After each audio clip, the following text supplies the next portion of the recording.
So to make Essex retainers, what you do is you take your casts, which should be in a horseshoe shape, meaning that the palate, the root of the maxilla, should be removed right here. So the first step is you remove any little, what are called blebs. They're these little bubbles that form. I don't know if you can see those very well, but like here's one over here on the occlusal surface. You can see that little bubble sticking up right here. So what you do is you take some little instrument, and I'll hold it like this, and I just push with this thumb. This one's just holding it, the instrument. This one is pushing. That gives me a lot of control so that I don't take off anything I don't want. So I just, a little bit of pressure, and those just pop right off. So I just go around real quick and gently remove these. Be very gentle. You don't want to scar the stone, or else the tray will move the teeth later on. So I just go around and very gently remove these. There's the upper cast, here's the lower cast. So you'll see here's a big one on the occlusal table. So I'll just gently pop that off. Now if when this pops off you notice a dip that looks like it broke away, you'll need to fill that in, or else the tray won't fit well, because you've just removed part of what actually exists in the mouth on the patient, and the tray will dip in there and push on that tooth. So just be really gentle when you remove these, that you don't take off any stone that you don't want to remove. And if you do that, make sure you replace it with some blockout, which I'll show you in a second. Okay, so I just removed all of the blebs I want to remove. Now you'll block out parts that need to be blocked out. So parts that need to be blocked out are like right here, you'll see a hole, oh, right there. So you'll want to fill that in. If you don't, the tray will be pushed in there, but that hole doesn't exist on the patient's tooth in their mouth. And so the tray will go in there, and then when you go to deliver it, it'll push right there, because it'll be like like a little hill or a bump. So I'm going to put some blockout in here and cure it. Put them in here. On some of these it looks like these are fillings, but I don't love the look of them, so I don't want to get into any little undercuts and stuff. So I'm going to block some of that out, some of this out. Up here on the top, I'm going to block out these deep grooves in between the teeth, because the reason and where you block out is where you don't want the tray to get in. So sometimes in adults you'll have big dips in here between the teeth, so you'll want to block those out, just because the tray will go in there, and then it's like a hook grabbing on like around that tooth, and then taking the tray on and off, it has to flex around that, and it's very difficult to get them in and out. So I'm going to block out some of these spots in between the teeth that look like they're going to create an undercut. Maybe some of these in between the teeth in the front. This little hole right here, and then some of these fillings that look kind of rough. Okay, so this block out is light cured, so I have my light ready. So with this stuff, you just want to flow it in wherever it looks like it's going to be an undercut. Nice and gently. Less is more, so don't use too much. I'm just going to flow it in to some of these places where I don't want the tree to get in there and lock on.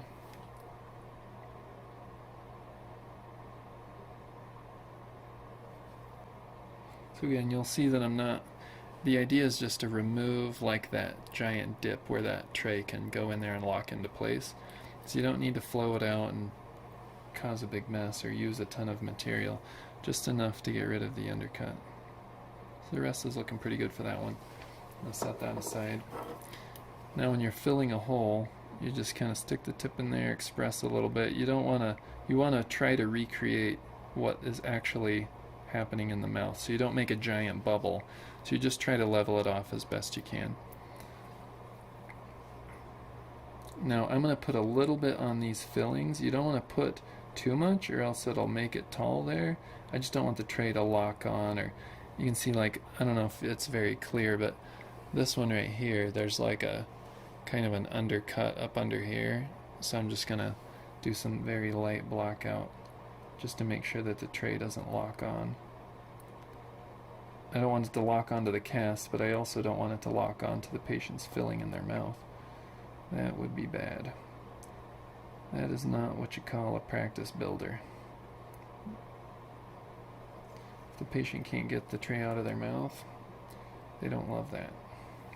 Okay, so also there's a little indention right here.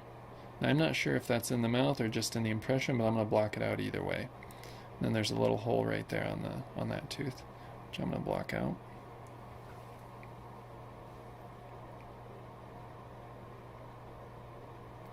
So again, you just want to level it off. You don't want to make a big hill or bubble.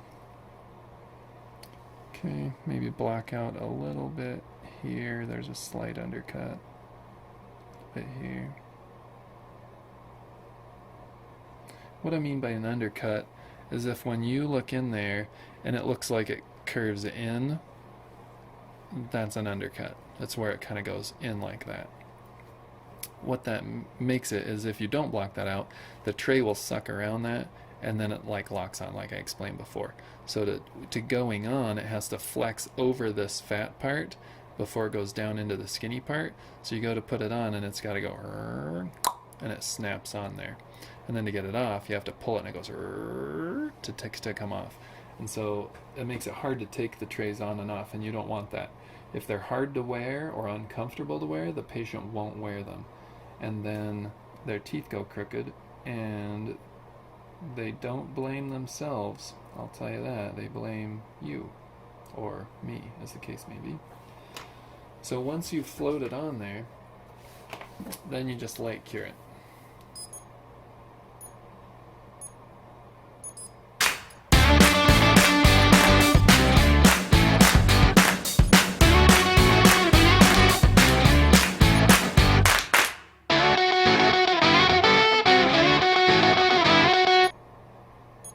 Okay, so that should be all light cured.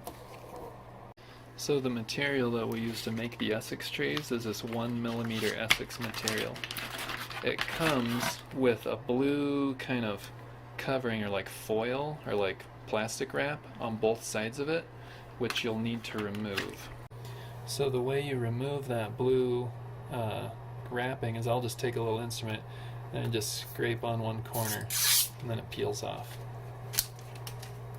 And you got to take them both off. So this should be clear before you start to work with it. So you peel both of those off, and now it's nice and clear. Okay, so to make the Essex retainer, you use one of these, a vacuum form.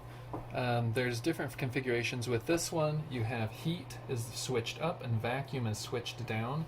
The idea is you're going to loosen this up, slide this clear plastic in between those two halves, and then clamp it down.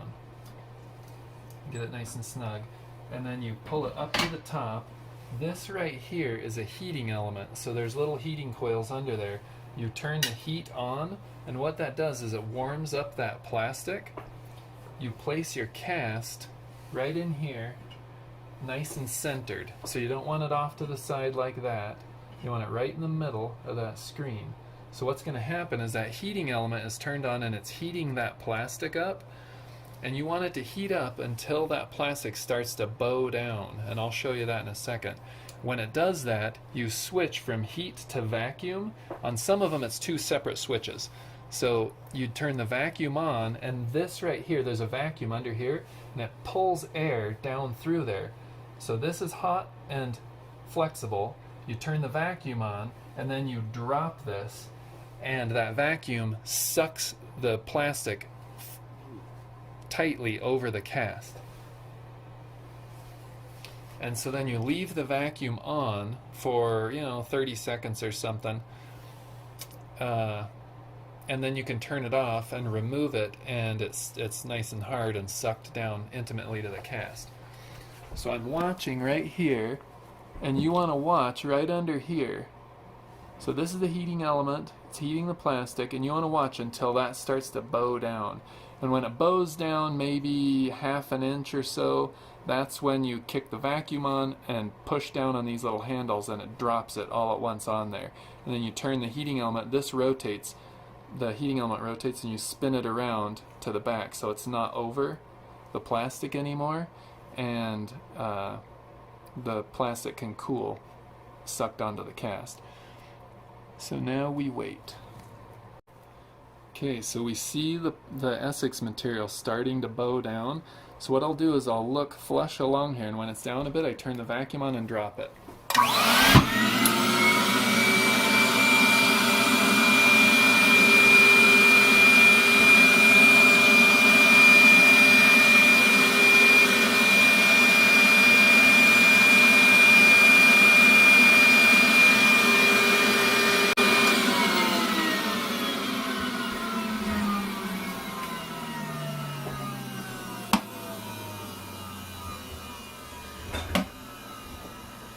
Okay, so I let that vacuum run for about 30 seconds or so while this cooled off. And now you just do the opposite. You unhook that, flip this up, and now that's encased in the plastic. And then you do that for the top one and the bottom one. Okay, to cut the Essex retainer out, you need 3 tools and finish it. You need 3 tools. You need a cutting wheel like this. You need an acrylic burr. And you need one of these, I forget what they're really called, I call them an afro. So first you start off with a cutting wheel, and what you're going to do is cut along here, about 1 to 2 millimeters above the gingival margin, or where the tooth meets the gums. So you want to cut about 2 millimeters above that all the way around. So I'll do that now and show you what that looks like.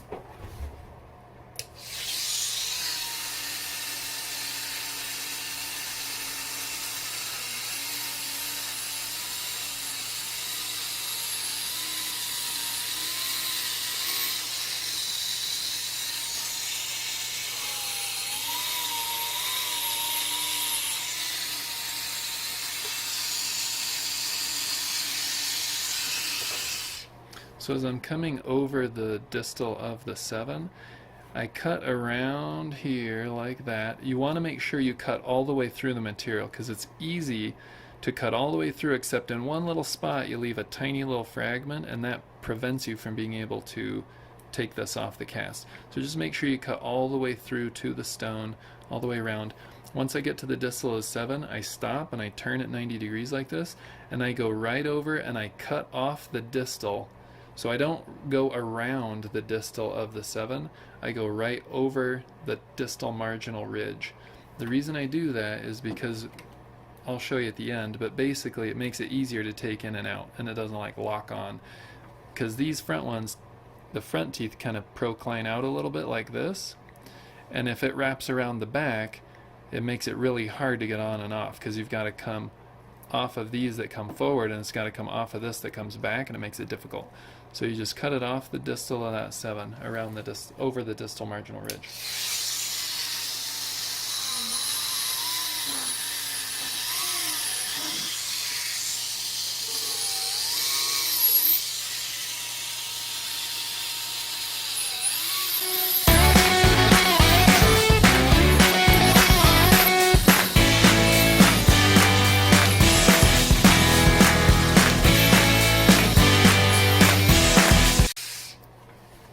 Okay, so the closer you can cut this to your final margin where you want it, the less work in the end. If you cut it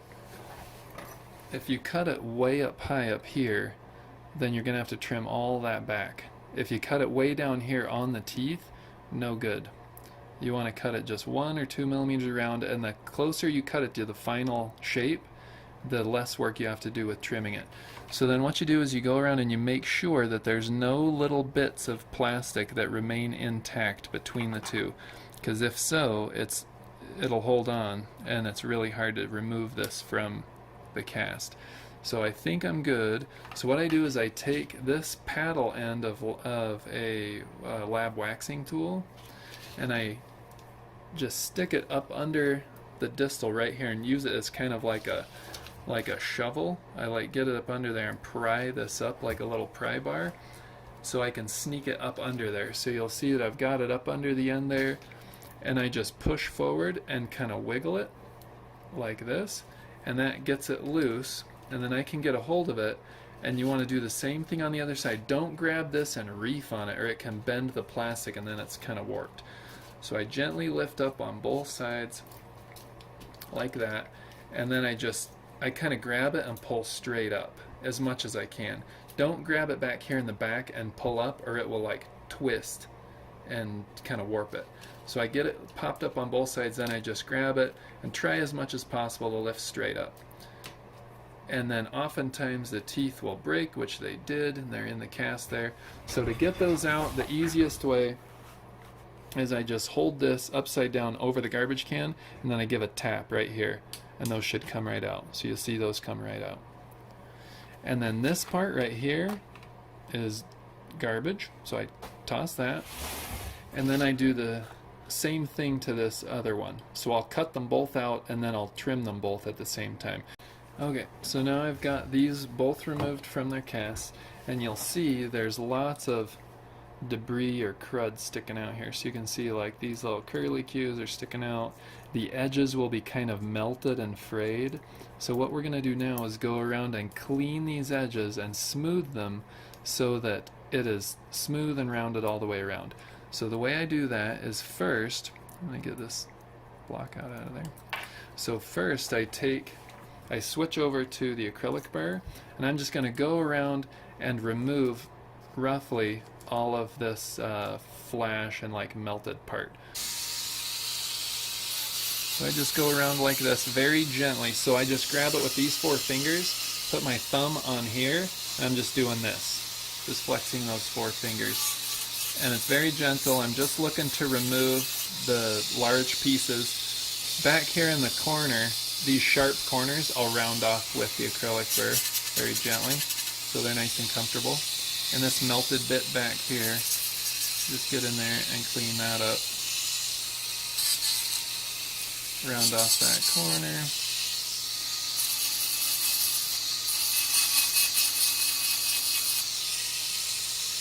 So because I cut it off at about the height I wanted, plus a teeny bit, it gives me room to polish, but I don't have to do a bunch of work in reducing the height of these.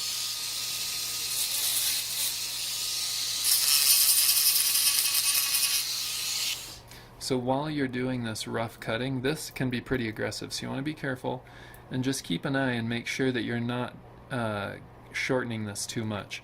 You want the final result to be about 1 or maybe 2 millimeters of material between the edge of the tooth and the bottom of the tray. There we go, in focus.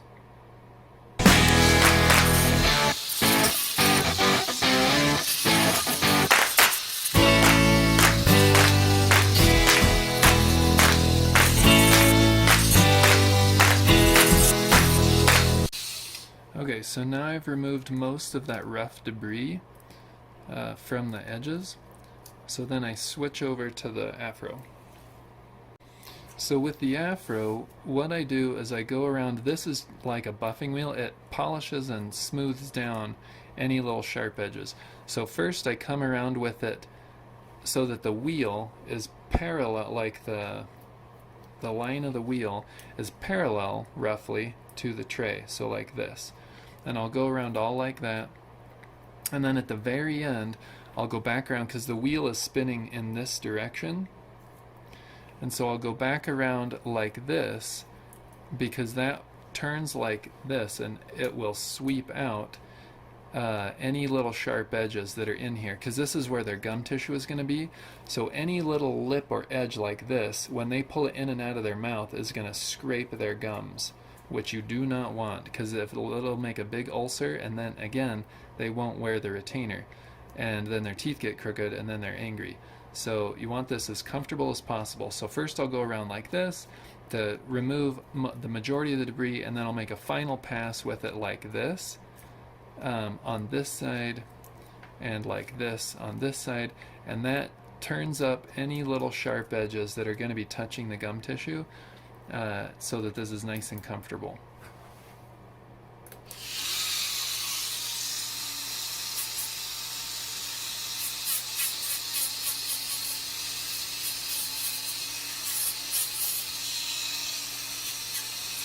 very light pressure. Like, you don't want to get too aggressive. But just any little bit of thread you see sticking off, this is what will polish that all off and just make it nice and smooth and take off all those little bits.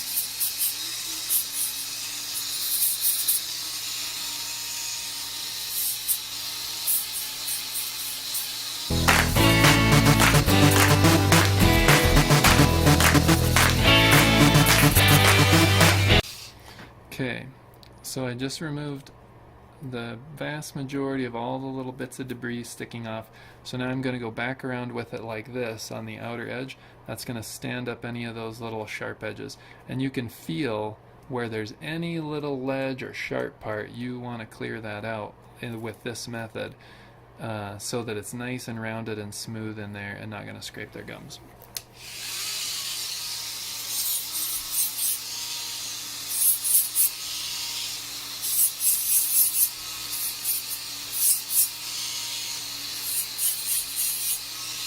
And again, this is very light pressure. You're just gently buffing it out.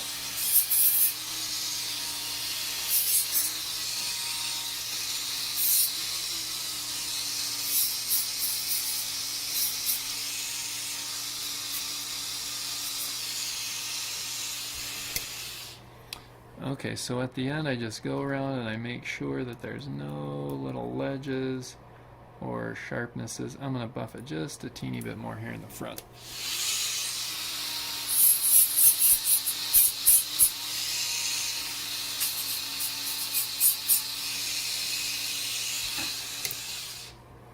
Okay, so when you're done, you feel around. You should not feel anything but rounded, smooth edges everywhere. And then you rinse it off in the sink and you brush it with a brush so it's nice and clean and it's ready to deliver.